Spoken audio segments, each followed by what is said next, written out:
everyone, and welcome to Black Nouveau. I'm Earl Lloyd, and this is our October edition. It's also the start of our 32nd season of bringing you news, information, and entertainment by, for, and about African-American communities in Southeast Wisconsin, the nation, and the world. There's a new play from First Stage and Marquette's Performing Arts Center, Dream, Quickie, Dream, inspired by the life of Super Bowl champion and Packers Hall of Famer Donald Quickie Driver. The play is adapted from his series of Quickie children's books. We learn more about this inspiring story of hard work and dedication from our colleagues at the Milwaukee PBS series, The Arts Page. From the Black Nouveau archives, we'll remember when Earl Lloyd, the first African-American to play basketball in the NBA, spoke at Marquette High School. And we'll talk with Dietrich, author of Never Giving Up, the new biography on Milwaukee's own Minister of Music, Al Jarreau. And on another literary note, Milwaukee Public Library's first woman director was appointed in 1893. It'd be nearly 100 years before another woman would take the role.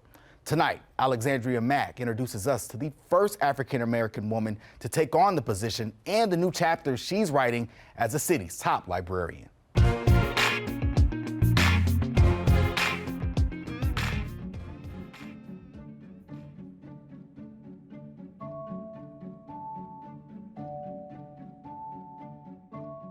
I think pretty much everything about my job is cool. I just love the interdisciplinary nature of working in libraries. When it comes to librarians, Milwaukee Public Library Director Joan Johnson has a foreword to her fellow bookworms. People think all we do is read. I don't get to read that much. But that doesn't mean she can't remember how she fell in love with the limitless stacks of literature at her fingertips each time she stepped into a library. I've been going to libraries ever since I was a little child. I can barely remember my dad taking me to the library on Saturdays. This was before we even moved to Milwaukee. Finding inspiration amongst the pages. I keep Peter, who is the joyous character in Ezra Keats' book from 1962, The Snowy Day. Ezra Keats was the first author to be published by a major publisher to feature a black character. And it's so wonderful to have a children's book that has a black character for little kids to be able to really relate to, little kids of color. Peter was the first character in a book that was black. I'm the first black librarian. We resonate with each other. One of the things that I've always appreciated is that every day is different because somebody's always going to surprise you with a question that you never considered. And then in the process of trying to help answer that question, it's always a revelation. There's often something new that I would learn when I was on the front lines. A graduate of interior design, the woman who once decided a room's look is now helping others choose the right book. Once I started working after I got graduated, I realized that some of my favorite parts of all of the projects that I was working on, as far as the design work that I was doing, all of that design work required research as a component, as part of the process. And so that took me back into the library to do the research for the design work that I was doing. Setting her up for a hero's journey that would bring her back home to Milwaukee, where she would later become the head of Central Library. When the deputy at that time retired, I was asked to move up into the deputy position, and then I did that for 11 years until the director retired, and then in 2020, I was asked by the mayor if I would step up and lead the system. Authoring a new chapter as the system's first African-American director, overseeing more than a dozen branches. First, I want to say that I do want to acknowledge and honor the African-American women leaders who came before me, even though they were not directors. They were deputy directors, and really going back to the 90s. So I want to acknowledge that we have had some admirable leadership and pioneers in this system for many, many years, I think, before many other libraries could say the same. Cicely Tyson's autobiography, Just As I Am, is one of my all-time favorites. Reading this story helped me learn how important it is to be proud and loud. And she's proud to be serving in a trailblazing role at an iconic institution. Central Library is truly historic. It's been serving the public here for actually 145 years total.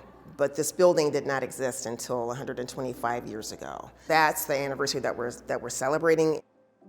We have 7 special collections, everything from local history to Great Lakes Marine Collection, Milwaukee Road Collection, history of the Milwaukee Railroads, and we've got city archives in this building. So the collections are deep and broad and vast, and we have historians who use the library, this library, for research on a regular basis. There are some amazing items in the Rare Books collection, which is right behind us here. One of my favorite items in the Rarities collection is the autograph book. And the person who can talk about the autograph book is our Rarities librarian, Tim Rush. The autograph book, or as is officially called, a book of autographs. It features over 2,000 autographs that were collected from 1896 to 1898. In my opinion, I feel like libraries are so significant because it helps people become knowledgeable about things that they might not otherwise have another way to learn about something. Your Milwaukee Public Library presents This classic library Your Library and You. Libraries aren't just books, you know. has been using contemporary ways. You're right, Woody. Today, libraries have so much more. Check this out. It's a book, as you can see. I take it out from the local library. Bringing in a new generation of readers. Incredible videos made by employees to help catapult their library into the modern age. We wanted people to know that we were still here and working on their behalf, and so we started to use social media more heavily to try to sort of connect back with people and engage with people who just kind of thought nothing was happening. Some of the postings that were, viewed by people got passed around and went viral, which was not something we anticipated. And then it just the rest is kind of history. At the core of every book is a spine, and for Joan Johnson, that spine is a mission to help people read, learn, and connect. We're going to continue the work of providing resources and services to a city of readers, lifelong learners, building healthy families and strong neighborhoods for a strong Milwaukee. That's the role of the Milwaukee Public Library.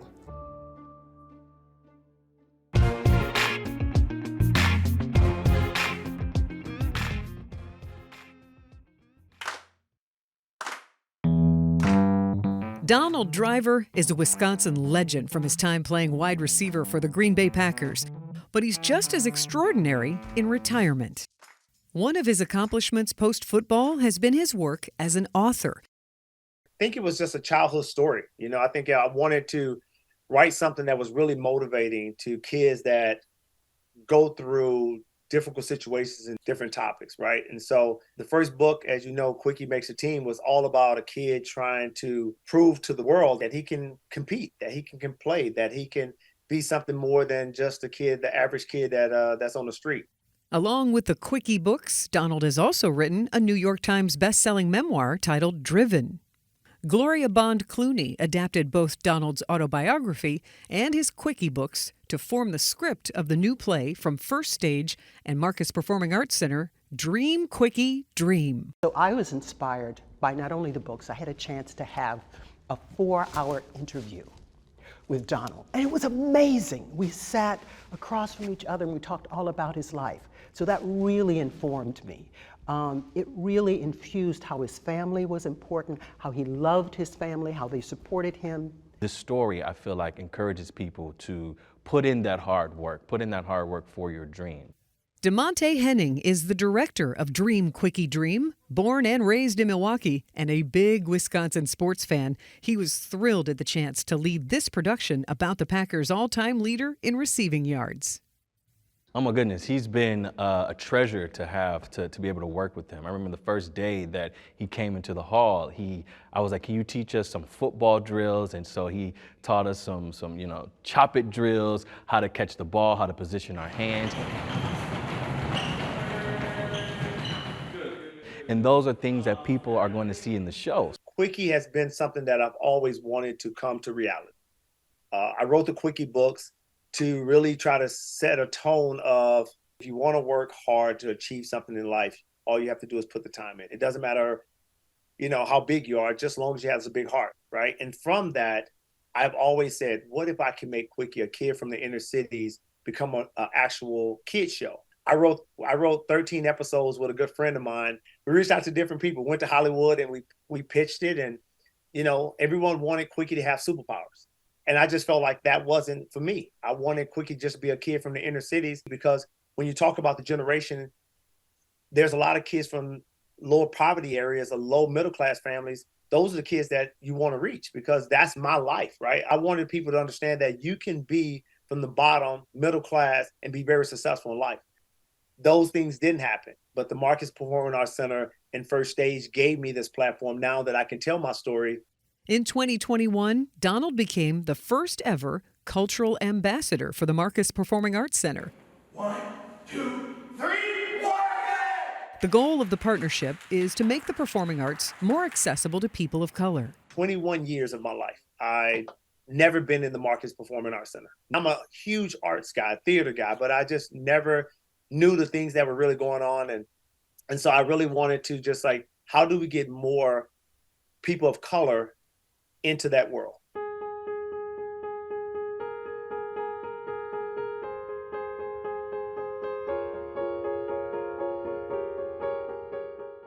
I had the pleasure of meeting the former CEO, Kendra Ingram, on LinkedIn. And we had a great conversation on her message on LinkedIn was that she wanted to make a culture change at the Marcus Performing Arts Center. And from there, I said, wow, this could be the perfect opportunity to reach out and see how could I be a part of that journey. With me being a culture ambassador, I can tell the young men and women now that there's an opportunity. If that's performing on stage or that's behind the scenes, learn it all, because there's opportunities there. And so now we're really teaching young men and young women that you can be anything you want to be in life. You just gotta work hard at it.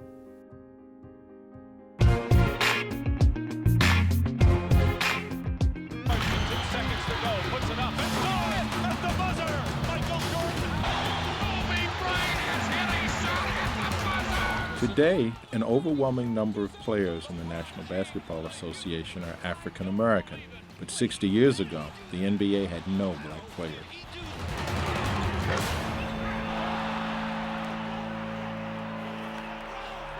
That changed in 1950 when a number of players were drafted.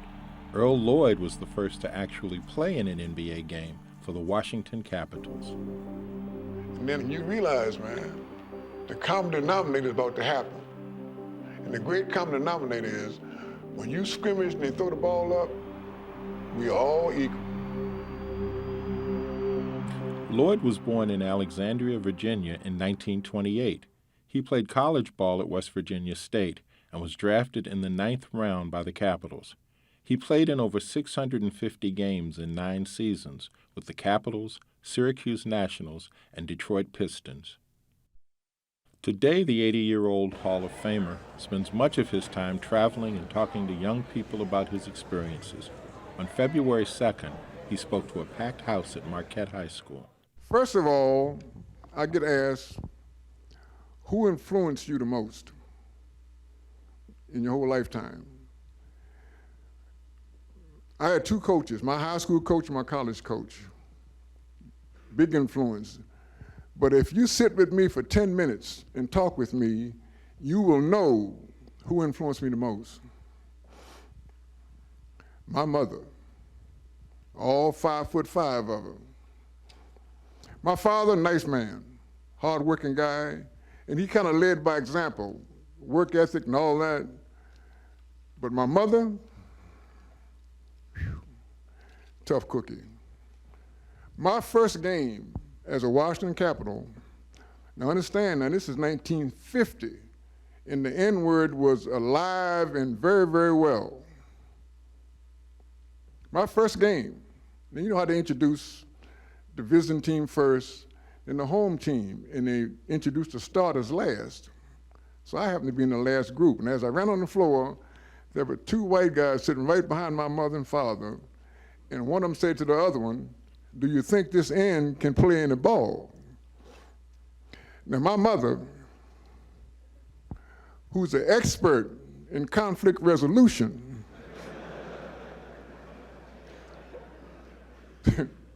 she turned around and looked this dude dead in his eyes and said, "Trust me, the boy can play." At the end of the game, they were bosom buddies. In my lifetime, at that particular time, the playing field was not level. But my first pro training camp was the first time in my life I experienced a level playing field. The first scrimmage, they threw the ball up. Because the ball don't know what kind of hands it's in. And I said to myself, now you've been told all your life and treated all your life inferiorly. If you have a statement to make, now's the time to make it. I made some statements, and I had to apologize to some of my teammates. And I explained to them, look, man, don't take this personal. I said, for all the trials and tribulations I experienced, somebody's got to pay. And you are unfortunate, man, because you are convenient to me every day. He was asked about the toughest opponents he faced. Bill Russell was never a welcoming sight. We had a player watcher. We had a guy, when we went to Boston, we had one guy watching the Celtics run on the floor, hoping he was hurt. So I have to say Bill Russell. But the toughest guy that I had to guard one-on-one was Elgin Baylor. Although he had to overcome racial barriers, Lloyd says he doesn't consider himself a pioneer like Jackie Robinson. Jackie Robinson was an island, man. He's out there all by himself, man. His own teammates didn't want to play with him. In fact, if you can remember back, Dixie Walker was hitting .343 for the Dodgers, the leading hitter in the National League. He said, I'm not going to play with him. So Branch Ricketts said, you're right, because you're going to Pittsburgh. But it's, you know, and fans vilified him, man, and the opponents try to hurt him. And here's a guy that obviously has fire in his belly, but he's told he can't fight back.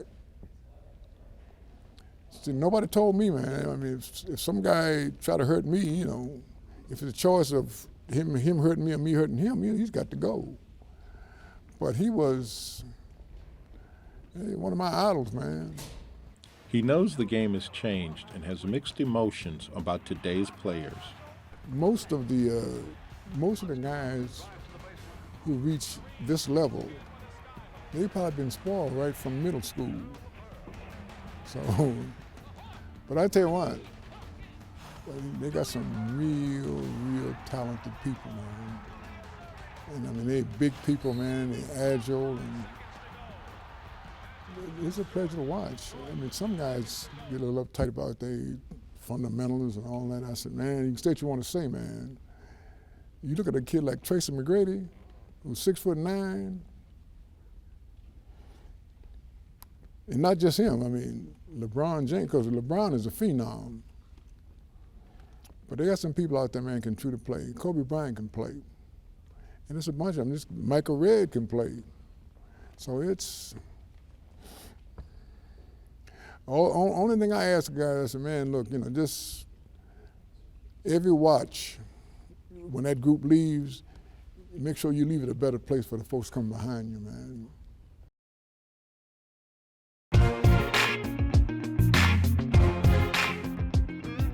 Never Giving Up is the first biography to chronicle the life of Milwaukee's own Al Jarreau, from his humble beginnings all the way to international fame. It was written by Kurt Dietrich, Professor Emeritus of Ripon College, who joins us now. Professor, thank you so much for joining us. My first question to you is, starting with the motivation for you writing this book, why did you decide to take this on? Well, the first part, personally and selfishly, I had just retired. I wanted a project, and I'd written several other books about jazz. And so I'm thinking, what's next? And Al Jarreau just popped into my head because I had the connection through Ripon College to Al Jarreau. And so I checked to see if anybody else was doing this project, and no, nobody else was. And I thought, this needs to be done. Well, talk about his early life. You got to learn a lot about him, obviously, but from his time in Milwaukee to Minnesota, the Bay Area, and even through Ripon College. I want to specifically talk about his time in college. So talk about that and anything that you find pertinent to his early life that we should know. Well, he did grow up in the Central City in Milwaukee. He grew up on West Reservoir Street. And at that time, it was quite a mixed neighborhood, and the schools he went to, including when he graduated from Lincoln High School in 1958, it was quite mixed racially. But then he went to Ripon College, and Ripon College, when he got there, he was one of just a handful of people of color to be at the school for the whole time he was there. Now, how he got to Ripon College was by way of Badger Boys State, which is an annual event sponsored by the American Legion, and leaders from high schools all over the country, all over the state, come to Ripon, and they do a mock government sort of exercise during the week. And Al Jarreau came up in the summer of 1957, and despite the fact that certainly he was one of only a very few people of color there, his charisma, which he seemed to have had from birth, got him elected governor of Badger Boys. And that led to him being offered a scholarship to Ripon College. And even though he wasn't sure he wanted to go to college, he was talked into going to college and to Ripon College. So talk about how, I'm sorry, I just want to know how those experiences kind of shaped his music, especially given the title, Never Giving Up. How did you come up with that title, and just how did his experiences help shape the music that he was able to make? Well, Never Giving Up is the name of one of his songs, and frankly, it's a love song. Never give it up, never wanna give it up, even when in life is over. Never give it up, never wanna give it up, even when this life is over. Never give it up, never wanna give it up, even when this life is over. I'll be content, you're gonna be content. Never gonna give it up. But the title of it just seemed right. And from the beginning and through a actually fairly slow start to his professional career as a singer, but right up until the end of his career and his life, it seemed to be a thing, is he never did give up, and he followed his muse. He continued to tour right up until shortly before his death. And he talked about, yeah, I'm going to show up every day bringing my lunch pail. And he meant he was going to keep singing and doing his thing. So we talked about race a little bit. Why was that such a complicated topic for him with your research? Well, again, it's hard for me to know any of why it could have been specifically, but, I just related the neighborhood he grew up in, the schools he went to in Milwaukee, but then he went to Ripon College, a very white enclave. He went to graduate school at the University of Iowa also. All along he worked. Well, in Milwaukee, he worked with white musicians most of the time, Les Zimber being a famous one that he worked with for a number of summers and his college breaks. And even when he started working professionally, he worked with white musicians a lot. Of course, he worked with black musicians a lot too, but his first duo partner, which was the first part of his real career, was Julio Martinez. He did work with the great George Duke in San Francisco after he moved to California. But there was that, but more than that too, Al was married twice, both times to white women. One of his brothers was married to a white woman. Another brother was married to an Asian woman. And so there were those things in play also. And again, he never talked about how this made it complicated for him, but you can't help but think maybe it did. Right, absolutely. So I ask you now, with about 30 seconds left, what should Al Jarreau's legacy be to you? How should we remember him based on this book? Well, first and foremost, he should be remembered as a great singer. And one of the great singers of the last part of the 20th century and the early part of the 21st century. He also was a good human being, and he believed in social justice. He believed in bringing people up, that is to say, to enrich their lives, to make them feel better about themselves and one another. Professor, thank you so much for your time and for being here on Black Nouveau. Thanks, it was my pleasure. We're going to continue this conversation online at milwaukeepbs.org. Please join us there. Before we close tonight, Milwaukee recently lost a special advocate for young girls throughout southeastern Wisconsin. Jerry Howes, former executive director of Pearls for Teen Girls, died September 17th after having battled a rare cancer for over 2 years. She worked for Pearls for more than 25 years. The program serves girls in 5th through 12th grades by providing them with mentorship, goal planning, and college readiness by showing them how to value themselves, their family, and their community. Howes was 56 years old. And that's our program for this month. As always, be sure to join us online at milwaukeepbs.org. On behalf of the Black Nouveau team, I'm Earl Arms. Have a great evening.